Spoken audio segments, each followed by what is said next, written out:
di WhatsApp grup banyak banget. Saya juga wanti-wanti ke teman-teman, tolong ya, ini handphone saya ini nggak ada passwordnya, lu jangan kirim yang aneh-aneh di sini. Ya kan? Nggak seru Pak Him. Yang sering kita tonton, passwordnya apa nih mah? Ulang tahun mantan kamu. Oh ya makasih ya. Kok bisa buka? Tiba-tiba pas dibuka handphonenya ada coretan satu, coretan lagi ngitung ternyata gitu. Berapa banyak?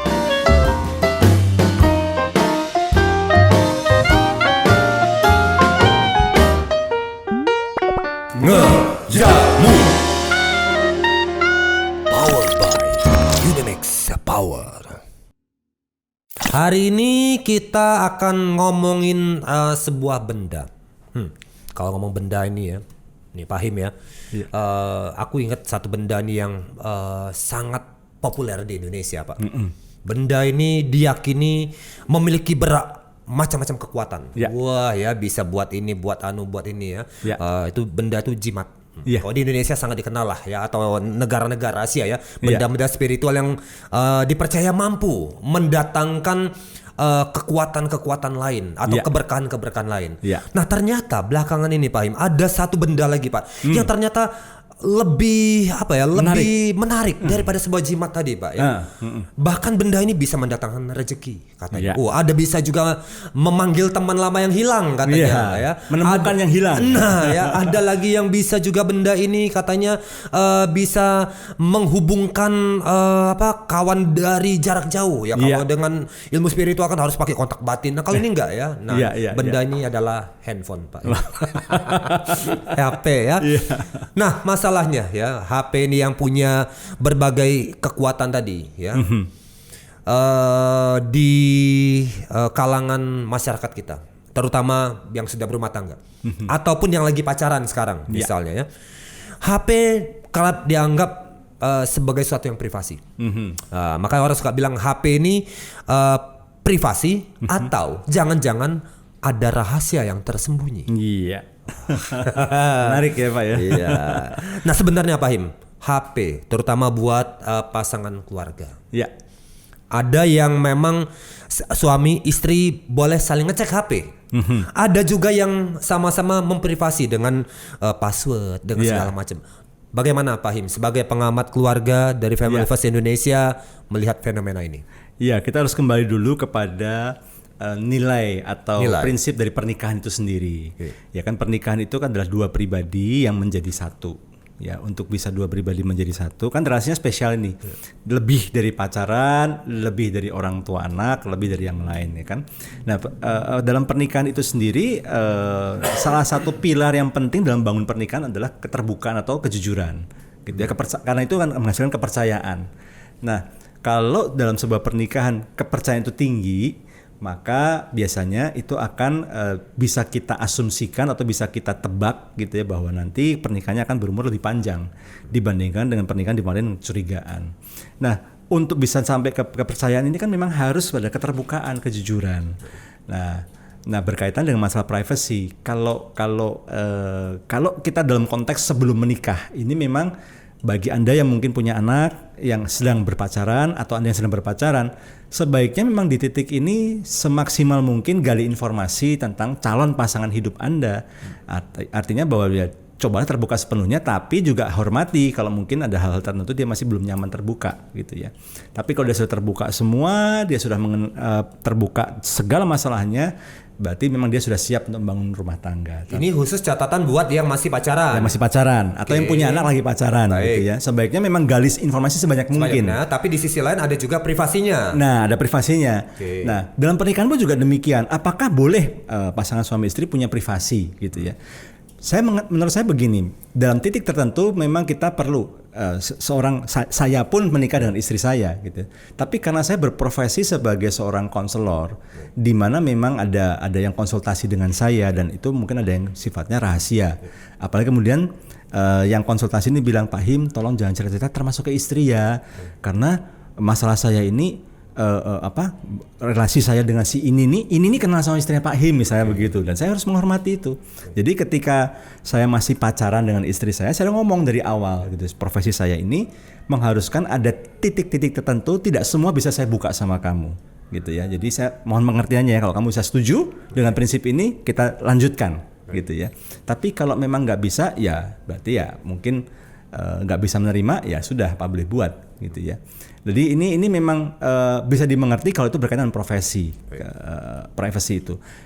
Kemudian yang berikutnya lagi mungkin ada waktu-waktu di mana memang kita ada hal-hal yang ini kalau pasangan saya tahu ribut nih.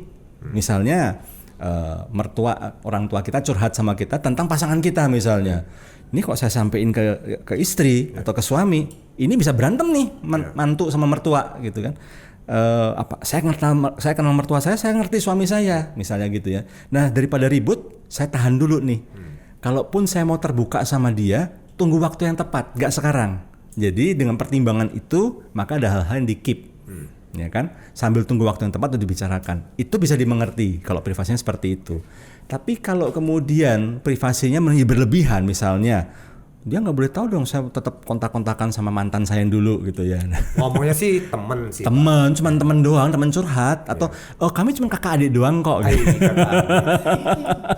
Gitu ya. Nah kalau sifatnya ini privasinya kemudian digunakan untuk menyembunyikan hal-hal yang tidak baik, menyembunyikan pornografi misalnya, diam-diam kita nyimpan konten-konten porno misalnya, yang kita sama-sama tahu itu nggak benar ya, lebih banyak merusaknya daripada manfaatnya. Ya jangan. Gitu. Kalau privasi yang seperti itu sebenarnya jangan. Atau kita diam-diam misalnya ini membangun relasi yang nggak benar ya, selingkuh misalnya gitu ya, udah tahu ini nggak benar tetap kita lakukan, tapi itu jangan sampai pasangan tahu. Kita suka senyum-senyum sendiri, ya kan, kalau pasangan tanya nggak ada apa-apa gitu ya, ada pasangan deket kita langsung merengut gitu ya, tapi kalau pasangan menjauh di CCTV kelihatan tuh. Gitu ya. Ketahuan. Bisa ini bisa sampai jam 4 pagi nggak tidur gitu, bisa bahagia banget. Nah itu kan mencurigakan. Nah itu saya kira kalau privasinya disalahgunakan hal seperti itu nggak benar. Jadi sebenarnya untuk HP nih yang paling dekat nih Pak, iya. Ya, boleh dibuka atau tetap password privasi? Nah kalau saya prinsip saya termasuk ini seperti bubur, ada yang diaduk atau nggak diaduk gitu ya. Kalau saya punya prinsip begini, nilai saya adalah keterbukaan itu adalah awal dari sebuah pemulihan, dan keterbukaan itu adalah kunci untuk kepercayaan dan kunci untuk menuju pernikahan yang langgeng. Jadi kalau saya dari awal sudah punya konsep, saya terbuka sepenuhnya dengan istri saya. Semua Pak, Anda buka? Semua. Gitu. Jadi ya? Apapun masalah saya, masa lalu saya, nah saya buka semua. Jadi sebelum saya nembak istri saya lamar jadi istri saya ceritain dulu, saya tuh dulu rusaknya kayak apa gitu. Saya pikir-pikir begini, daripada nanti dia tahu dari mulut orang lain, biasanya udah pakai bumbu, mendingan dari pelakunya langsung. Yeah. Serusak apa saya dulu gitu ya. Karena pertimbangan saya bangun relasi jangka panjang kok, dan saya harus terbuka. Apakah handphone saya di password? Saya punya 2 gadget, yang satu saya sama sekali tidak password, yang satu saya password dengan pertimbangan saya ini orangnya pelupa. Karena suka ketinggalan handphone gitu ya. Daripada nanti saya ketinggalan dan disalahgunakan datanya, lebih baik saya password. Tapi istri saya tahu passwordnya apa.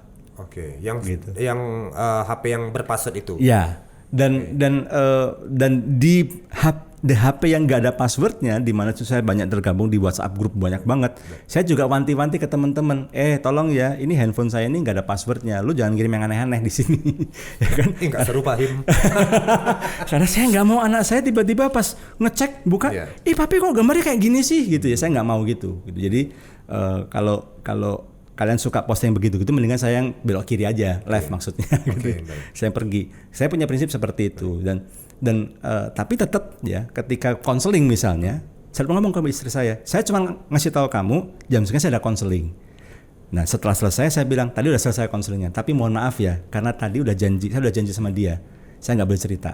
Cuman memang ada masalah, dah gitu aja. Itu aja, kamu pertanyaannya segitu aja. Oke, nanti ditanya lagi, kan tadi katanya konseling cuman sejam, kok ini udah 4 jam nggak ngabarin papi? Gimana? Ya, niatnya sejam, tapi kan masalahnya berat. Jadi berapa jam? Dan biasanya saya membiasakan diri ya, sebelum konseling dimulai, setelah konseling selesai, biasanya saya komunikasi. Ini baru selesai nih, ini agak telat nih, belum datang ininya orang yang mau konseling.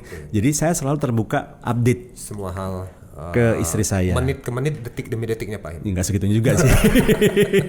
Enggak segitunya gitu ya. Tapi paling enggak saya update gitu ya. Ketika macet misalnya, saya juga Kadang-kadang saya foto gitu ya, saya foto nih kena macet nih di sini nih kayak tadi ya, saya kena macet nih mau ke studio gitu ya. Itu saya langsung kirimkan. Jadi komunikasi yang terbuka, mungkin ada hal-hal kita memang rahasiakan dari pasangan, tapi dalam hal-hal yang lain kita terbuka. Nah biasanya pasangan yang benar akan menimbang. Iya ya, mungkin ya memang benar kalau dia bilang ada hal-hal yang dia sembunyikan, cuma di bagian ini doang nih, tapi yang lain-lainnya dia terbuka banget. Oke, jadi ini sekaligus kita mau mendeklar di kesempatan ini bahwa buat para suami yang hari ini handphonenya masih berpassword, ketika di rumah harus buka password. Buka password, atau kalaupun tetap di password, kasih tahu istrinya passwordnya apa, sehingga dan itu akan menandakan bahwa saya nggak ada yang saya umpetin kok. Baik. Ini pun juga sama dengan ibu-ibunya. Nah, hal yang masih sama. Berpassword harap membuka password handphonenya. Karena satu sisi begini loh, kita kan tadi sempat diskusi juga adanya godaan-godaan, cobaan-cobaan gitu ya. Dengan kita tidak berpassword handphone kita, atau pasangan kita atau anak kita tahu password handphone kita, sedikit banyak itu kita akan mikir 2000 kali. Ada teman misalnya posting gambar yang nggak senonoh gitu ya. Ini kalau saya nggak buang. Ini anak saya, istri saya tahu passwordnya. Saya nggak mau mereka lihat kayak beginian. Gitu. Itu membantu kita untuk melawan godaan.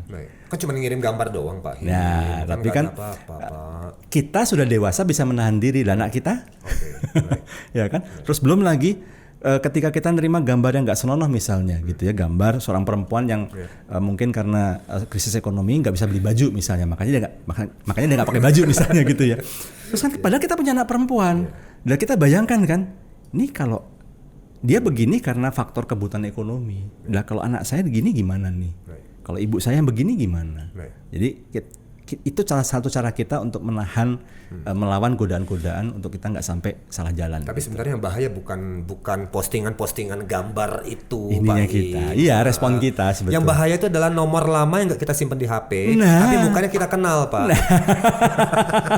Dan ketahuan lah itu oleh orang rumah. Apalagi itu ada story di behindnya gitu ya. Apalagi ini kan dulu kamu katanya nggak kesampaian kan mau nikah sama dia kan, kamu gagal sama dia terus kamu sama saya kan, kenapa masih kamu simpen gitu.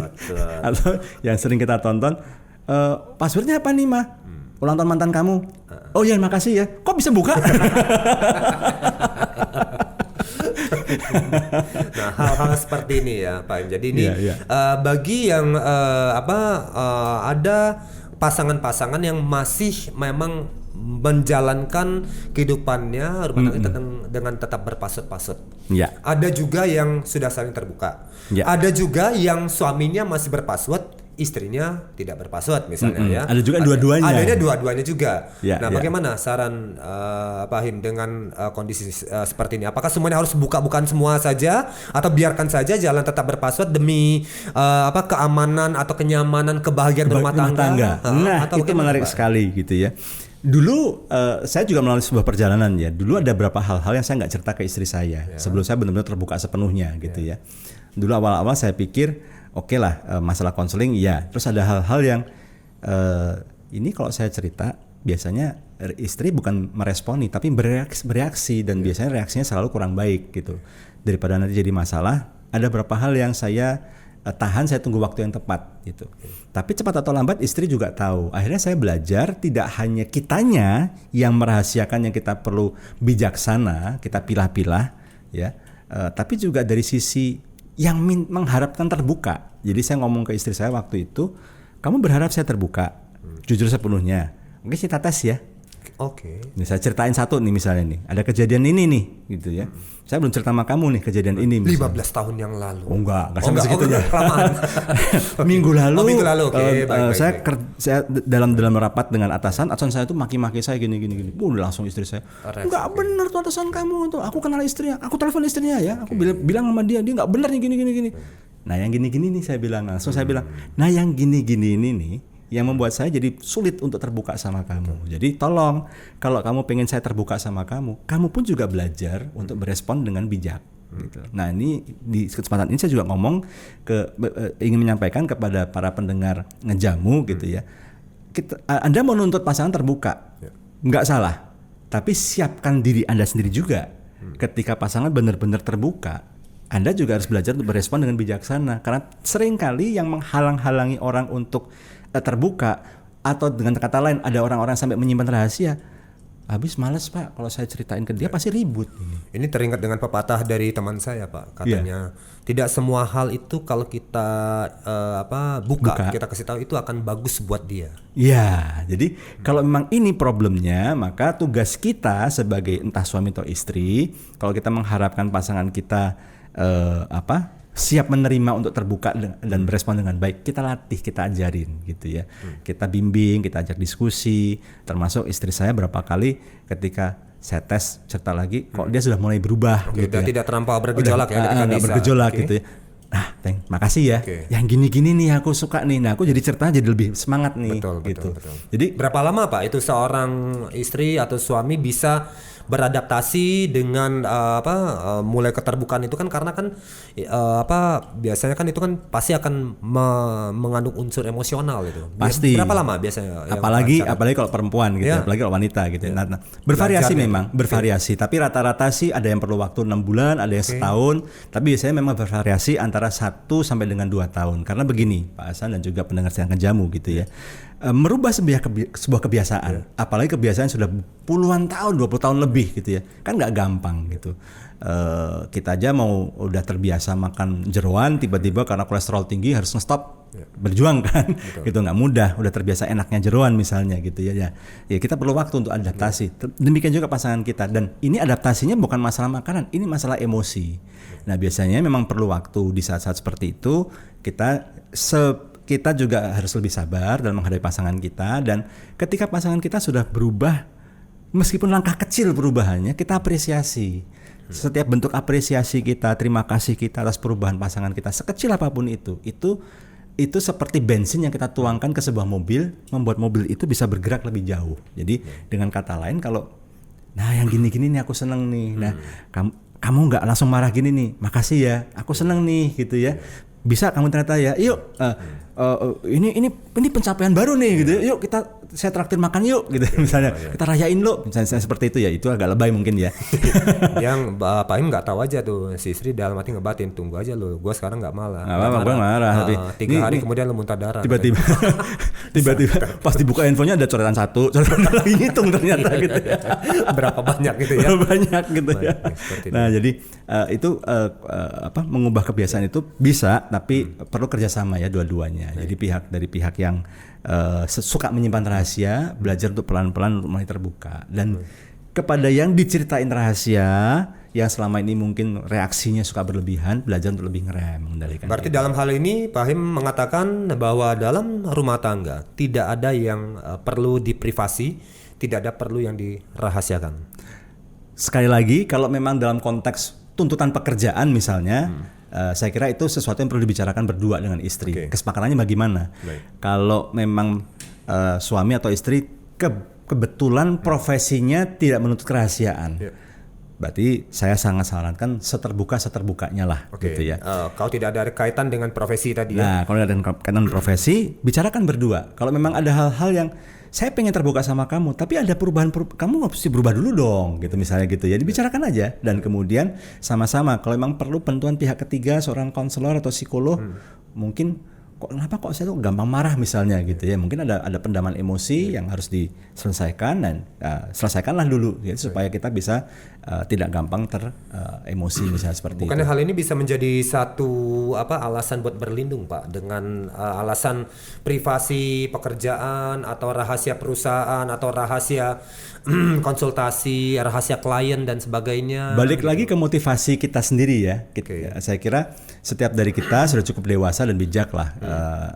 Kita juga punya batasan dalam hal ini adalah moral ya, moral dan agama kita gitu ya. Bagaimana motivasi awal kita kenapa sih? Kalau memang motivasi kita memang murni, misalnya memang tuntutan profesi, ya kita nggak akan cari-cari alasan. Tapi kalau memang dari awalnya kita udah nggak bener gitu ya, udah nggak bener, terus sudah kita juga bodo amat lah soal agama, bodo amat lah soal dosa gitu ya. Ya itu berarti dari awal memang kita sudah merancangkan hal yang nggak bener. Maka jadi saya ingin mengatakan begini, pada akhirnya kita bisa mengemukakan 1001 alasan kok untuk membenarkan apa yang kita lakukan, tapi hanya kita sendiri yang paling tahu kok niat baik kita tuh sepertinya apa. Jadi dalam hal ini coba pikir baik-baik, karena gini, kalau itu nggak benar, jadi gini, mungkin perumpamannya begini, ikan itu kalau sudah busuk mau kita tutupin Tupperware berlapis-lapis, nyebut merek. kita kasih kopi, kita kasih serap air, serap bau, kayak apapun, cepat atau lambat kan busuk, kita cium. Jadi saya ingin mengatakan begini, Anda mau coba simpan rahasia yang nggak benar ya? Rahasia-rahasia yang tidak betul. Yang nggak benar, motivasinya menyimpan juga nggak benar. Cepat atau lambat akan kebongkar. Gitu ya. Contoh misalnya perselingkuhan, gitu ya. Saya selingkuh diem-diem kok pasangan saya nggak tahu. Belum tentu pasangan kita nggak tahu loh, karena kalau relasi seorang pasangan yang baik, dia akan sadar ini suami saya mulai berubah nih, gitu. Dan dia harusnya tahu. Kerasa, dia feeling gitu kan, dia kerasa nih. Apalagi nih kalau udah malam-malam, saya pura-pura tidur, saya intip, dia langsung balik badan, langsung dia nyalain handphonenya, langsung bisa senyum-senyum sendiri, bisa apa, gitu. Ya mungkin dia nonton TikTok kali Pak. Mungkin kan, ya, TikToknya siapa tapi kan. Yang lucu-lucu apa yang indah-indah gitu. Nah ini kan pasti pasangan kita kerasa. Cuman mungkin dalam banyak pertimbangan dia menahan diri untuk nggak membongkar. Jadi coba pikir baik-baik, karena pada akhirnya ketika itu terbongkar di belakang biasanya efeknya jauh lebih buruk. Jadi daripada terbongkar di belakang dan efek yang lebih buruk, lebih baik terbuka dari depan, dari awal ya. Iya. Walaupun itu kadang-kadang pahit dan menimbulkan ledakan-ledakan dalam kehidupan rumah tangga. Meskipun demikian, tapi itu sesuatu efek sampingnya masih bisa dikondisikan, masih bisa diatasi daripada ledakan ketika ketawanya belakangan. Right. Nah, ibarat menyimpan sebuah bom waktu dalam hal benar, dan biasanya daya hancurnya juga lebih berbahaya. Jadi lebih baik cerita di awal, ada letupan emosi, tapi setelah itu dengan kita minta maaf, kita minta ampun, kita tunjukkan sungguh-sungguh kita mau berubah, dan kemudian sama-sama berdiskusi gimana caranya supaya tidak hanya mengatasi masalah ini, tapi juga mencegah jangan sampai terjadi lagi. Itu akan bisa memulihkan. Oke, kita bicara seputar HP, privasi atau rahasia tersembunyi. Kalau gitu kita nggak usah pakai HP aja, Pak Him. Kita kembali pakai telepon kamu. Thank you banyak. Kita pakai mesin tik lagi ya, Pak. Iya. Terima kasih banyak sudah di acara Ngejamu, Pak Him. Mudah-mudahan bisa menjadi sebuah inspirasi ya buat keluarga Indonesia. Thank you, Pak Him. Sama-sama, Pak Hasan.